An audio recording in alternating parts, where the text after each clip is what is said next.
Welcome. Baruch atah Adonai Eloheinu melech haolam asher kitshanu b'mitzvotav v'tzivanu la'asok b'divrei Torah. Amen. And we'll start the screen share. Yeah. So continuing, we are probably going to spend this entire week on the table, I have a feeling. But we'll try and keep making progress. We're trying to remember now, so it's Exodus chapter 25, and we're at verse 26. 26. Va'asita lo, you should make for it, in other words, the table, arba tabot zahav, 4 rings of gold. V'natata et hatabaot, and you shall place the rings, al arba hapeot, on the 4 corners, asher la'arba raglav, which are on the 4 legs, on its 4 legs. Let's see what Rashi makes out of this, right? Le'umat hamiskeret, in other words, on the opposite side of the frame, tien hatabaot, the rings should be. Baraglayim hatukuot keneged rashi miskeret. Okay, and in the legs, or on the legs, tukuot, in other words, they're attached, keneged rashi hamiskeret, like the edges of the miskeret. And what I'll try and do is see if I can find a picture that I can show you of this. Let's see what I can do here. Okay, well, this is interesting because I'm looking at some of the pictures, and I think that there are other pictures which show, all right, the way Rashi is describing it is different from the pictures that I'm seeing here, interestingly enough. Let me see something else. I'm looking at the various places where I have pictures of these things, and let me go here. Shouldn't it be reminiscent of what we did with the ark? Yes. Because of the poles that are going to go through it. Yes. That's what the rings are. Let me see what I've got here. I'm looking at the pictures that I have. Yeah, no, it's all saying the same thing. Again, I'm missing the book that I have, and my memory might be, maybe not good enough or something. Let me see something here. Okay, I'm gonna screen share. I'm gonna give you this share here and show you the rings. So this is one picture. This is from the Art Scroll Tabernacle. Here are the rings. Do you see the rings? Mm-hmm. What side they are? And the way and by the way, this is their crown. This is how they describe this. Look at the crown for theirs. For some reason, I feel like the rings are actually placed here at the edges. The way, in other words, trying to interpret exactly what Rashi means here. And of course, Rashi's quoting the Talmud or the Mechelta as to where these are. And you can see this are the kinds of details that the Torah itself doesn't explicitly state, doesn't state with a tremendous amount of clarity. The frame is there, right? This is the frame, and this is the table, the board of the table that's placed on it. This is where the crown is that goes around it, and here are the rings. Okay, so I'm going to stop the share, and actually I can show you a different share. Let me go elsewhere. Let me see what else I can do here. Can you see this share? Mm-hmm. Yeah. Okay. They're all basically saying that's where the rings are. Here, the rings here. They're all showing it that. Now look at this one. Okay, look at that one. Yeah, that's not what Rashi. That's not what it says. So I thought that's kind of what Rashi is saying. That was the sense that I had. Oh, I thought it was like attached to the leg or something. Well, or right. I don't know. There, right? Right. But what I thought was interesting, mm-hmm. just trying to give you a chance to look at various different.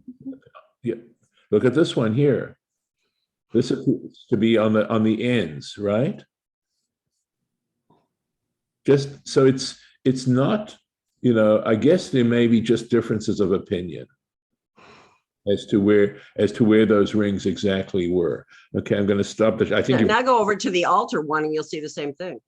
That there's different versions of that too. Yeah, we looked at that a lot last time. Right. Well, but that's right. That's right. Here. So actually, the book that I have would have the rings for the altar on this side here. Yeah, I thought there was a picture of it too that I saw, but let me see. Okay, let me not spend too much more time on this. I'm going to stop the share. We'll go back to the. Yeah, there seems to be just a little difference of, exact placement. Exactly. All right. Yeah. Because when it says opposite the edges of, did we do this one? Or maybe we did not do this one yet. Okay, let's just keep going. Okay, so we're on 26 here. So here we are. Yeah. Keneged Rashi HaMiskeret, opposite the edge of the frame. So it does sound like it's on the frame itself, right? Levadim, okay? So levatim as a house, literally it means, but as a receptacle.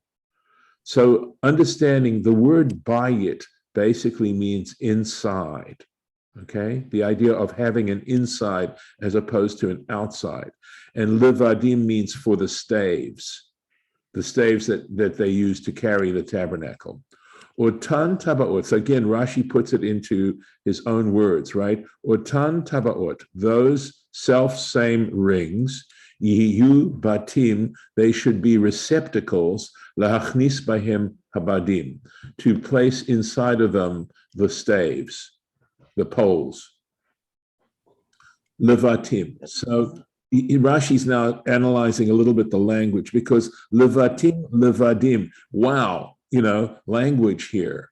The way in which it repeats the way it sounds, right? Alliteration.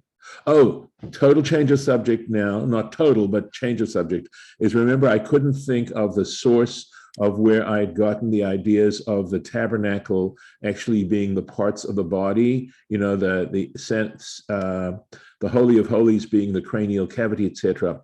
It's a commentator by the name of Malbim. His name is, he's given the name Malbim, Malbim, in case you want to look it up. So, and you can see his ears and stuff like that. He wrote a major commentary on the Torah. And my sense of his commentary is he tries to show how the Torah is consistent. I believe, maybe I'm going out on a limb too far, but in a way with the science of the day. I think he tries to do that in some ways. Okay, at any rate, levatim, letzorech batim, for the need of a receptacle. Levadim, he says, katargumo. So he says, as, of course, the Aramaic translation, atra, that means a place, la arichaya, for the staves. And it feels like the cognate in Hebrew, like, I'm going to leave it at that. It's just that it means the staves. Onwards. Lu'umat hamiskeret tiena. Okay, did we read? Okay. Apparently this is included. So this was Kaf Zion actually that we should have been reading. So Rashi's comment was actually on this verse that we're about to read. Le'umat hamiskeret tiena hatabaot, right? The opposite the frame, the rings shall be levadim. Sorry, this is totally what Rashi did. Excuse me. I saw I thought the Zion was a vav, right? The receptacles for the staves, laseit et hashulchan. This is the part that's we're introducing here in order to carry the table. The whole idea, by the way, of the portability of this sanctuary is actually a fascinating thing to think about, right? Because Solomon's temple was permanent, and the idea of there being a permanent location for this point where heaven and earth meet. That's basically what the temple was. It represented a place where heaven and earth met, and yet here, in a way, because God was, we could say, right, if it were possible to say that God so wanted this to happen that that God was willing to forego the idea of a permanent location and be carried around with the Israelites. And I think the takeaway from that, if you meditate on what's the significance of the portability of the sanctuary, is that in so many ways, right, even though God is the foundation, right, the foundation of all existence, nevertheless, if we follow Torah and if we really desire to be loving, God comes along with us, that God is willing to come to us, which is a pretty amazing sort of thought. All right, onwards. V'asita et habadim, and you should make the staves, right? Atzei shitim, out of acacia wood. V'tzipita otam zahav, you should layer them with gold, right? V'nisa vam et hashulchan, so that the table will be carried by them or through them. Let's take a look at Rashi on this. Here we go. The nisabam. So the form of this verse, to carry, right? To be carried. And you understand, if you're hearing that, be carried is a passive form, right? Lashon nif'al, right? So that's, Rashi's saying, this is passive. The verb is in the passive case. Yeh nisa bam et hashulchan. Here's the subject, right? The table should be carried through them or by them with these staves. Onward. So Rashi's very concerned that we be able to translate the Hebrew and understand the Hebrew from its syntactical point of view as well, and be a little bit rigorous about how we try to translate the Hebrew. Va'asita ka'arotav, and you shall make its bowls, the chapotav, and its ladles, the kas uksotav, and I had to, as you can see, you can tell from my translation here that I needed to look it up carefully to see what it was. And the way, in looking at Jastrow and also the Aramaic translation here, it means marked measuring jars, right? Like forgive me, I'm going to drop a name, like the Pyrex measuring cup that we use, right? Umenakiotav. Now, the translation in Sepharia, I believe, is its jugs. But I have to tell you, I feel like lenakot, right? Lenakot means to clear, to clean. So I'm wondering if this was something which they used to clean the table.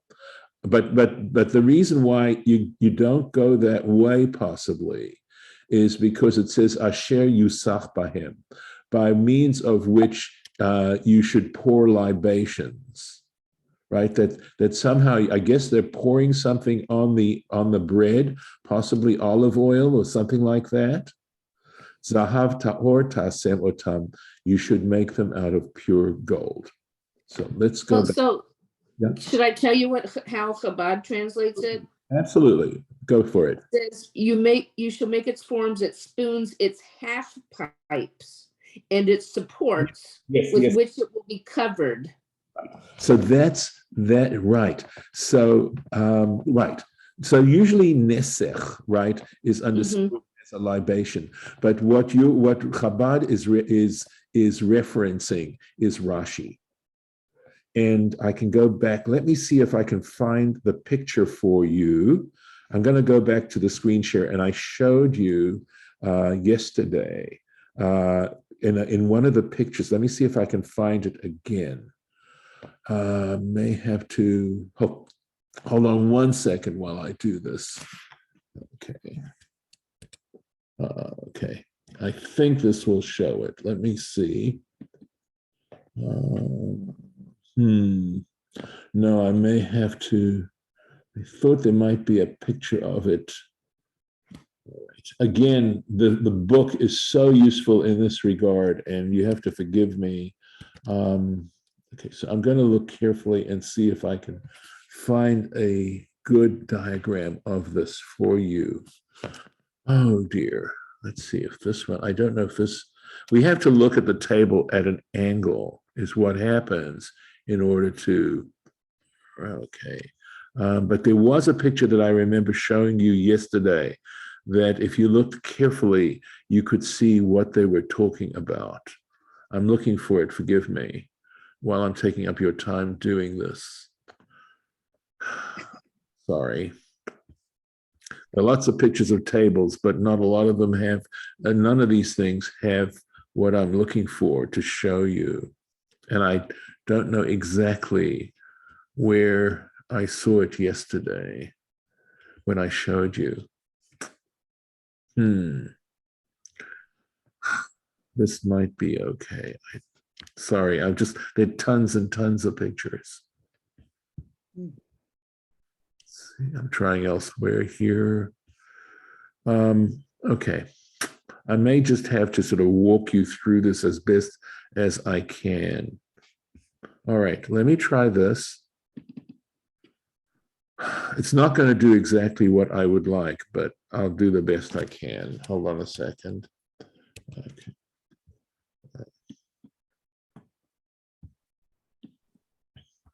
So this is the picture I'm looking at right now. See, oh, sorry, that wasn't useful. Oh dear, that wasn't good at all. And I don't know how to, one second, I know what to do there. There we go. All right. Here, so what was this? So they're talking about, the way Chabad is understanding it, is they're talking about these staves. And actually, I had a picture where we saw there were 3 of these things. So on each one of these pieces. And then there were, and unfortunately, don't seem to be able to I'm trying to get this bigger to see if there's some way I can show you. But under each one of these pans, there were like two pipes that went to each other. Now, if you can imagine that there were 3 of these things. So I think there were notches in these on the other side. And in those notches, they'd insert these canes. And the canes were there to support the gold plates on which the bread was placed. So I don't think you can really see it here, right? But to know that this is, again, unfortunately, I don't have that book with me, and otherwise I'd be able to show you. And I can look and see if I may possibly made any pictures from that book last year when I did it. Okay, so we'll go back to the regular screen share here, where we are. All right, so that's what Rashi's doing here. That he's translating these as just the way Chabad did. And again, Yusach could mean, of course, covered, right? Zahav ta'or ta'seotam, they should be all made out of pure gold. So let me see what I can do here with the Rashi. Long Rashi, right? Look at this, right? So, Vasita ka'arotav v'kapotav. So the point is that a kapit is a spoon, right? So that's one reason. But look at what he's going to do, right? He says ka'arotav. He understands this word ka'arotav. Ze hadafus. This is the mold. Shahaya asui kidvus halechem, which was made in the shape of how the bread was going to have to look. So they actually baked the bread in a mold, right? V'halechem haya asui kemin teva prutza, and the bread was made as a kind of open box, mishte rosh ruchoteha, right? And on 2 there were on 2 sides it was open, and on 2 sides shulayim. It had, shulayim literally means sleeves. Shulayim lo lamata on the bottom, I'm sorry, okay. We'll see what it says. V'kupal mikan umikan, and it was folded over from one side and the other side, klape mala, upwards, kemin kotlim, as a type of wall. I'm going to show you a picture. I do have a good picture that seems to take this description and give you a visualization of it. Ulachach karui lechem hapanim, and that's why it was called the bread of faces. Sheyesh lo panim ro'in lekan ulekan, because it has faces, either seeing from one side to the other side. Litzadei habayit, mizer umizer, to the sides of the, literally it says habayit would be the house, right? On this side and on that side. Noten orko lerochbo shel shulchan, and he made the length of the bread would sit in such a way that the length of the bread was along the width of the table. Uketalav, and its walls, zakufim keneged sfat hashulchan, and its walls would be upright, opposite the edge of the table. V'haya asui loy dafus zahav. So in order to make this bread, it had a mold that was made out of gold, udavus barzel, and a mold made out of iron. And I'm assuming, of course, that the iron mold was the one that they put in the oven when they were baking the bread. And he says it, that's what he says right ahead. He says, Beshel Bazel hu ne'efa. He says, in the iron mold, it was baked. Ukeshemotzi min hatanur, and when he takes the bread out of the oven, netano b'shel zahav, he placed it in the mold that was gold. Ad lemachar b'shabbat, and it would stay on that table a whole week until after Shabbat. Misadru al hashulchan, and at that point they would arrange it on the table. The otor defus karui ka'ara. And after saying all of that, he says, the name of that mold is called a ka'ara. Let me now go back and see if I can show you a really nice picture of that. One second. Hey, do we ever cover, and I don't think we do, who the bakers were and where was this oven? I'm assuming that it was, I'm just assuming that it was the priests, okay? I'm just assuming that. Yeah, I mean, that would make sense. Or the Levites or somebody, but there's no oven on the altar. No oven up there, It's like, well, so it's being done off campus, so to speak. See this? Look at this, such a great illustration of what Rashi is saying, right? It's a box that's open, and here are the sides that go up, and this is the way they're describing it here, that they're facing each other and looking at each other. The bread of faces. And remember how he said it was placed? By the way, I do like this picture because this shows you 3 and 3 poles. Okay, and here if you look very carefully, see if I can enlarge this. I don't know if I can. Nothing's happening right now as I'm trying to, but all right. But you can see that over here, if you look very carefully, you may be able to see the notch there. Okay. So what Rashi is saying, although this is not like Rashi, in the sense that Rashi is saying that there was actually a mold of gold that was basically this shape outside the bread. Here they have the bread directly on the altar, but Rashi is telling us, and again, the picture that's in the other talking about shows you those things. Incidentally, in the other book, this little part here, this part here is not shown. Basically, the way the configuration of the bread, according to that opinion, is that they go up, that the sides go up at an angle. I'm trying to show you with my cursor the way they did. They did not go up vertically. They went up at an angle. and then they'd simply lay. So the faces were simply the fact that the bread went up on two sides like that. Now, you could ask me legitimately, what was the symbolism involved there? And I have not given that a lot of thought. I haven't read anything about the symbolism. It looks a little bit like a menorah. You're talking about the negative space, right? Yeah. I know. Yeah. Ooh, I want that cake. Yes, I baked it last Friday. Yes, it's a really good cake. There's not a lot. It looks good. Yeah, it's a persimmon bun cake. Oh well, yes. I'm gonna stop the share right now.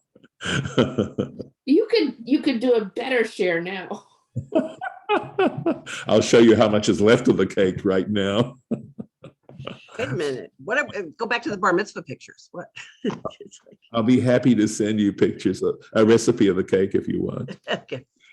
Well, I got a question. I don't know if you can answer it. It's hard. Where did they get the acacia trees when they were in the desert and in the wilderness? I love it. That is a classic question, Harlan. That is a classic question. Okay. All right. So you could ask the question of where did they get all the material for this, right? And of course, we read how they had basically stripped the Egyptians when they left. And so it's a lovely thought, I think, that in fact, they didn't just keep the stuff for themselves, but they donated it ultimately for the construction of the tabernacle. And I want to say something else, that if this was the stuff of Egypt, the booty of Egypt that they used for the construction of the tabernacle, that also, I feel, would give the Egyptians some credit for providing the materials for the tabernacle. And that would give a little bit of a universal place for the tabernacle. All right, where did they get the dye for the cloths? Okay, so all this stuff. All right. Again, Harlan, you could say they brought it with them from Egypt. Okay. As to the acacia trees, to answer your question about that, there is a species of tree that I think is called an acacia. We'd have to do some research on that and look at pictures that were in the desert. But my sense is that acacia trees don't have a really wide trunk, right? And they could have brought the acacia wood with them for some reason or another. I'm not sure.